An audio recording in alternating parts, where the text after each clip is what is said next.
Assalamualaikum warahmatullahi wabarakatuh. Perkenalkan, kami dari kelompok 6 dari kelas Pendidikan Kimia 5C pada mata kuliah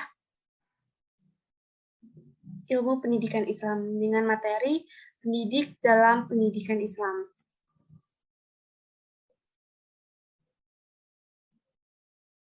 Di sini anggota kelompok 6 adalah beranggotakan yang pertama saya sendiri, ada Asri Juenjasti dengan NIM 19080766051. Lalu yang kedua ada Istifaniah dengan NIM 19080766052. Yang ketiga ada Anggita Ainur Rofiana dengan NIM 19080076053. Pada pembahasan materi pendidik dalam pendidikan Islam ini akan dibahas mengenai 3 hal, yaitu yang pertama ada pengertian pendidik dalam pendidikan Islam beserta ruang lingkupnya. Lalu yang kedua ada jenis-jenis dan kompetensi pendidik dalam pendidikan Islam. Yang ketiga adalah syarat-syarat menjadi guru atau pendidik. Yang pertama kita akan bahas mengenai pengertian pendidik dalam pendidikan Islam beserta ruang lingkupnya. Dalam Undang-Undang Republik Indonesia Nomor 14 Tahun 2005 tentang guru dan dosen, ditetapkan bahwa guru merupakan pendidik profesional dengan tugas utamanya adalah mendidik, mengajar, mengarahkan, membimbing, melatih, menilai, dan mengevaluasi peserta didik pada pendidikan anak usia dini, jalur pendidikan formal, pendidikan dasar, dan juga pendidikan menengah. Dalam perspektif pendidikan Islam, pendidik merupakan orang yang memiliki tanggung jawab terhadap upaya perkembangan jasmani dan rohani dari peserta didik agar mencapai tingkat kedewasaan, sehingga nantinya dapat menunaikan tugas-tugas kemanusiaannya atau sebagai khalifah fil ard sesuai dengan nilai ajaran agama Islam. Dalam konteks pendidikan Islam sendiri, pendidik itu sering disebut dengan sebutan murabi, mu'alim, mu'adib, mudaris, dan juga mursyid. Murabi adalah orang yang mendidik peserta didik agar dapat berkreasi dan mampu mengatur serta memelihara hasil kreasinya sehingga tidak menimbulkan malapetaka bagi dirinya dan sekitarnya. Lalu yang kedua adalah mu'alim. Mu'alim merupakan orang yang menguasai ilmu dan mampu mengembangkan serta menjelaskan fungsinya dalam kehidupan, baik secara teoritis ataupun praktis, sekaligus mampu melakukan transfer ilmu pengetahuan, internalisasi, dan implementasi. Lalu yang ketiga adalah mu'adib, merupakan orang yang mampu menyiapkan peserta didik agar dapat bertanggung jawab untuk membangun peradaban yang berkualitas di masa mendatang. Yang keempat adalah mudaris, merupakan orang yang memiliki kepekaan intelektual dan informasi, serta mampu memperbaharui pengetahuan dan keterampilannya secara kontinuitas, dan berusaha mencerdaskan peserta didiknya, juga melatih keterampilan sesuai dengan bakat dan minat peserta didik. Lalu yang terakhir adalah mursyid, adalah orang yang mampu menjadi sentral identifikasi diri atau menjadi pusat panutan, teladan, dan konsultan bagi peserta didiknya. Islam mengajarkan bahwa pendidik pertama dan yang paling utama bertanggung jawab terhadap perkembangan jasmani dan rohani dari peserta didik adalah Allah dan para rasulnya. Selain itu juga ada kedua orang tua, kemudian disusul oleh guru. Islam memerintahkan kepada orang tua agar mendidik diri dan keluarganya, terutama anak-anaknya, agar mereka terhindar dari azab yang pedih. Sebagaimana firman Allah dalam Quran Surah At-Tahrim ayat 6 yang artinya, hai orang-orang yang beriman, pelihara dirimu dan keluargamu dari api neraka. Penyerahan peserta didik ke lembaga sekolah bukan berarti melepaskan tanggung jawab orang tua sebagai pendidik yang pertama dan utama. Tetapi orang tua tetap memiliki kapasitas yang besar dalam membina dan mendidik anaknya.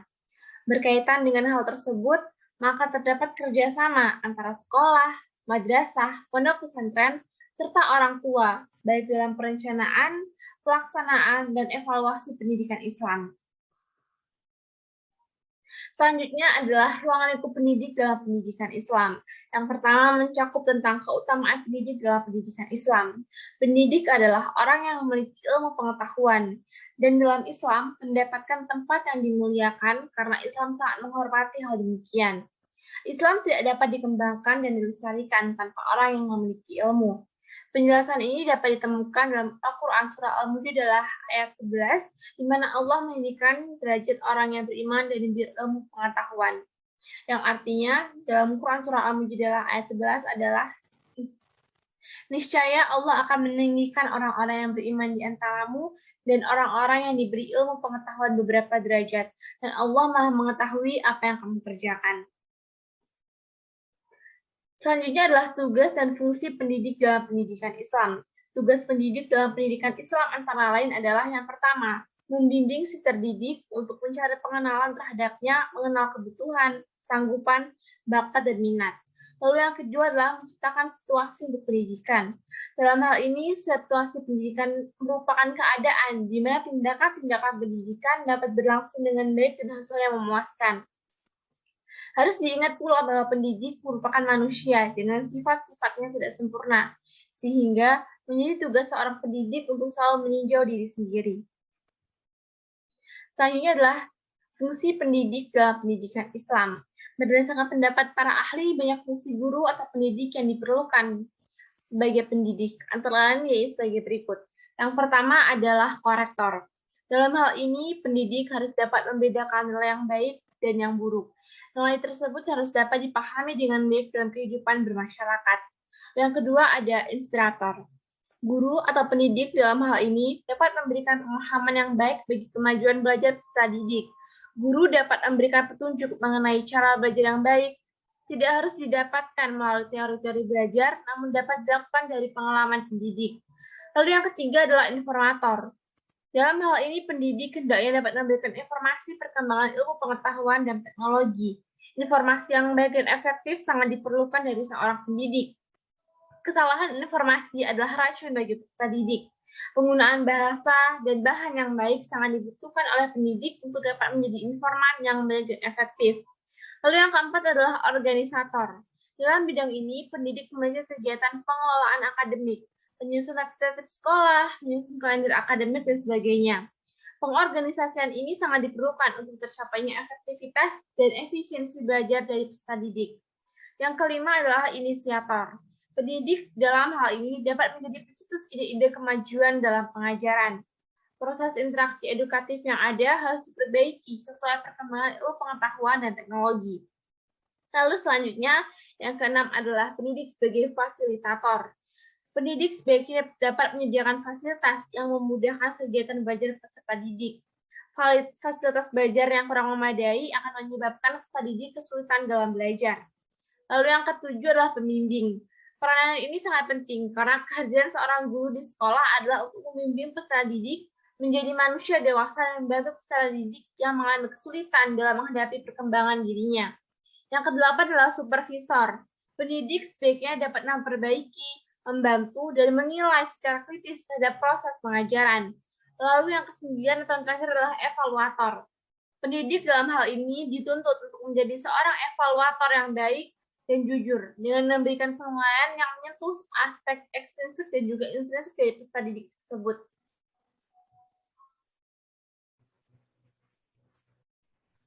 Oke, baik. Sebelumnya saya akan menjelaskan lanjutan dari penjelasannya Mbak Astrid, yaitu tentang jenis-jenis dan kompetensi pendidik.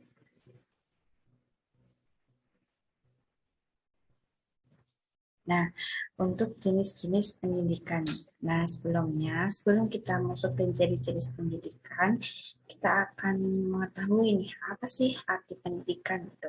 Nah, arti pendidikan oleh Profesor Abudin Nata itu berasal dari bahasa Arabnya at-tarbiyah, atau berasal dari robba, yurabu, robban. Ya, yang berarti memimpin dan mengasuh. Mengasuh di sini subjeknya adalah anak.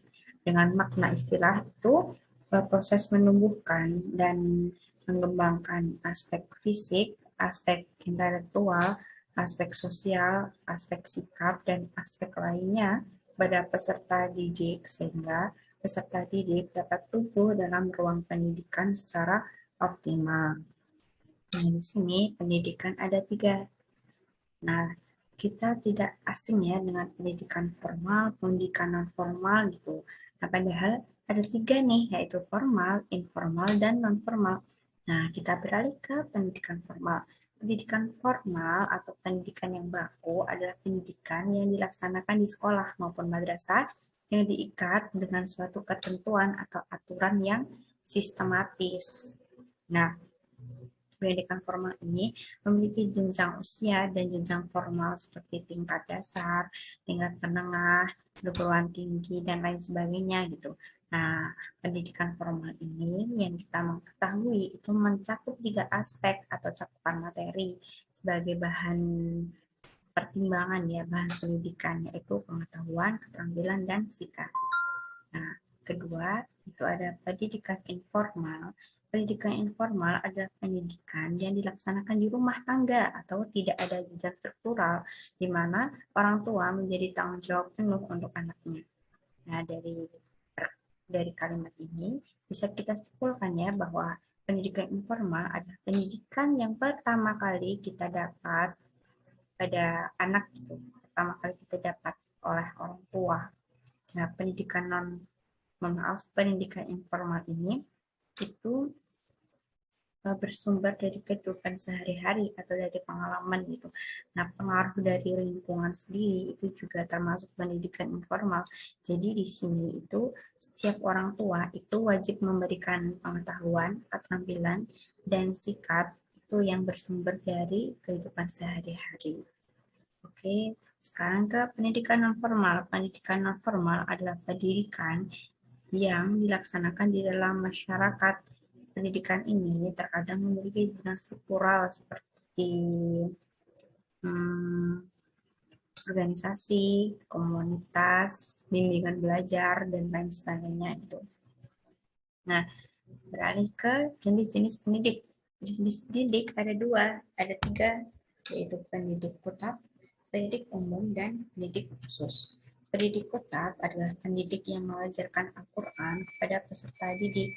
Nah, pendidik pada kotak ini itu hanya pandai dalam hal-hal yang berkaitan dengan Al-Quran seperti membaca, menulis, dan menghafal Al-Quran. Gitu. Nah, dilanjut ya untuk pendidik umum. Nah, pendidik umum adalah pendidik yang kita lihat pada umumnya. Pendidik jenis ini mengajar di lembaga-lembaga pendidikan atau mengelola atau melaksanakan pendidikan secara langsung gitu, seperti sekolah, madrasah, pondok pesantren, dan lain sebagainya. Nah, untuk yang ketiga yaitu pendidik khusus. Pendidik khusus adalah pendidik yang memberikan pembelajaran secara khusus kepada anak besar, istana, khalifah yang dilaksanakan di rumah-rumah atau istana tertentu. Nah, jenis pendidik khusus ini itu biasanya tinggal langsung di dalam rumah peserta didik tersebut selama bertahun-tahun gitu. Nah, kita lanjut ke kompetensi pendidik. Kompetensi pendidik menurut W. Rupert Hunston itu ada 5, yaitu penguasaan materi tentang Islam yang komprehensif atau yang menyeluruh gitu-gitu. Terus penguasaan strategi, baik metode, media, taktik, dan evaluasi dalam pendidikan Islam. Lalu ada penguasaan dan wawasan kependidikan, bagaimana cara pendidik itu mendidik, penguasaan dalam mendidik, wawasan dalam mendidik gitu. Lalu memahami prinsip-prinsip penelitian pendidikan Islam. Prinsip-prinsip dari penelitian pendidikan Islam itu apa sih? Nah, itu seorang pendidik harus memahami. Nah, yang terakhir yaitu memiliki kepekaan terdapat informasi baik langsung maupun tidak langsung. Jadi dapat menganalisa kepekaan atau respons baik langsung secara tidak langsung. Nah, ada juga kompetensi pendidik yang dijelaskan oleh Dr. Abdul Mujib, itu seperti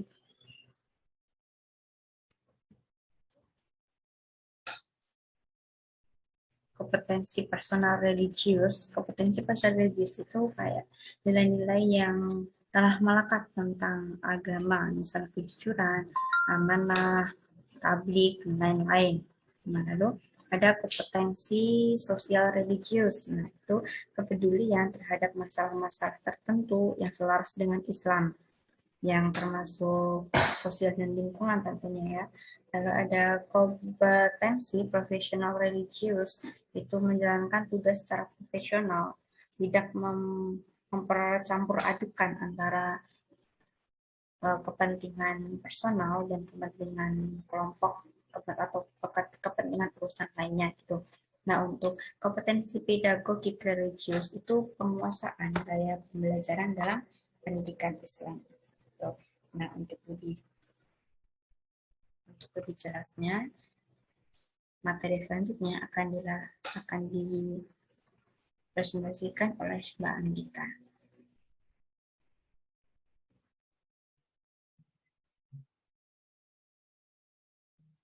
Baik, poin ketiga yaitu syarat-syarat menjadi pendidik. Syarat-syarat menjadi pendidik. Untuk melakukan peranan dan tanggung jawabnya, guru memerlukan syarat-syarat tertentu. Adapun syarat-syarat menjadi guru itu dapat diklasifikasikan menjadi beberapa kelompok. Yang pertama, persyaratan administratif. Persyaratan administrasi guru secara umum yaitu A. Seseorang yang ingin menjadi guru harus jelas status kewarganegaraannya, warga negara Indonesia ataupun warga negara asing. B. Perlakuan secara baik.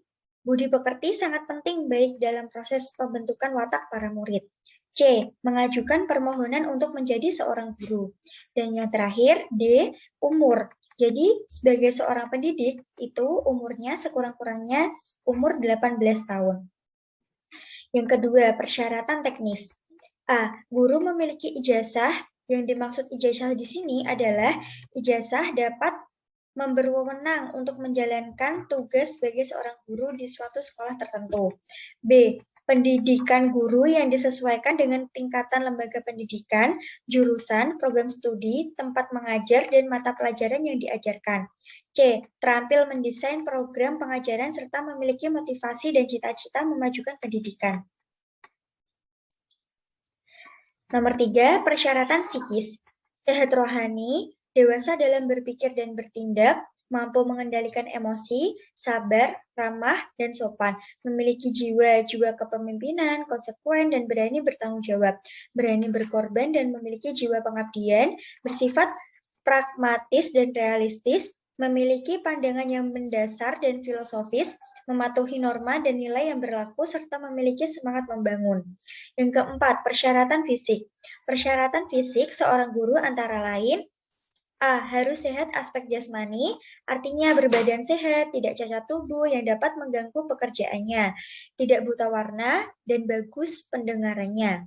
B. Berpenampilan rapi, wangi, bersih, dan berwibawa, termasuk bagaimana cara berpakaian seorang guru.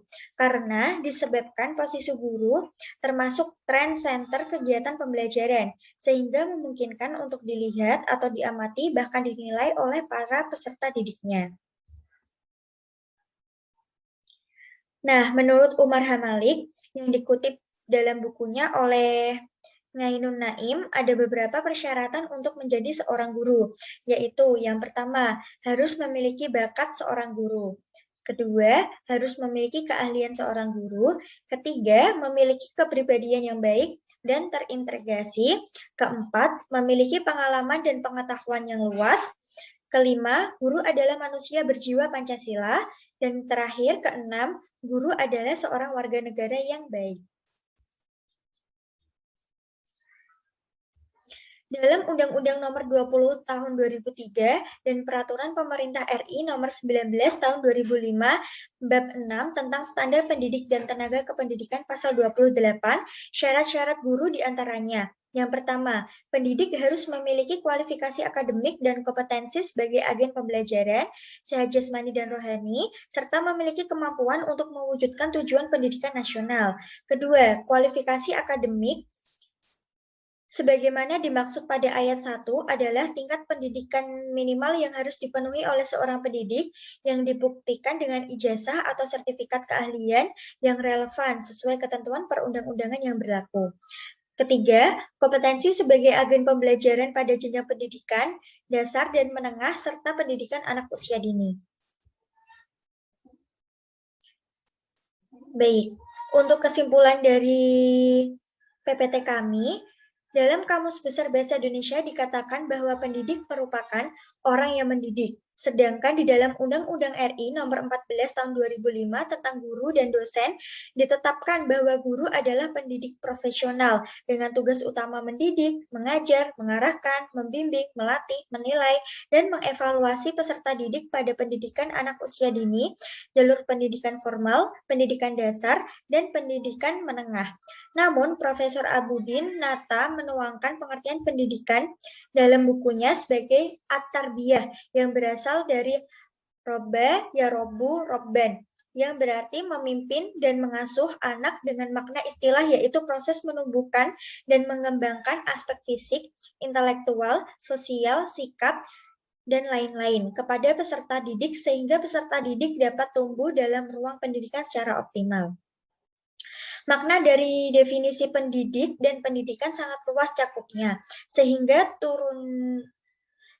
turunnya seperti ruang lingkup, jenis-jenis, kompetensi, dan syarat-syarat pendidik dalam pendidikan Islam dituangkan dalam makalah ini dengan urut dan sistematis, sehingga pendidik dalam pendidikan ini diharapkan dapat menguasai semua aspek yang berkaitan dengan agama Islam. Daftar pustaka yang kita ambil untuk sebagai penunjang makalah ini bisa dilihat dalam PPT.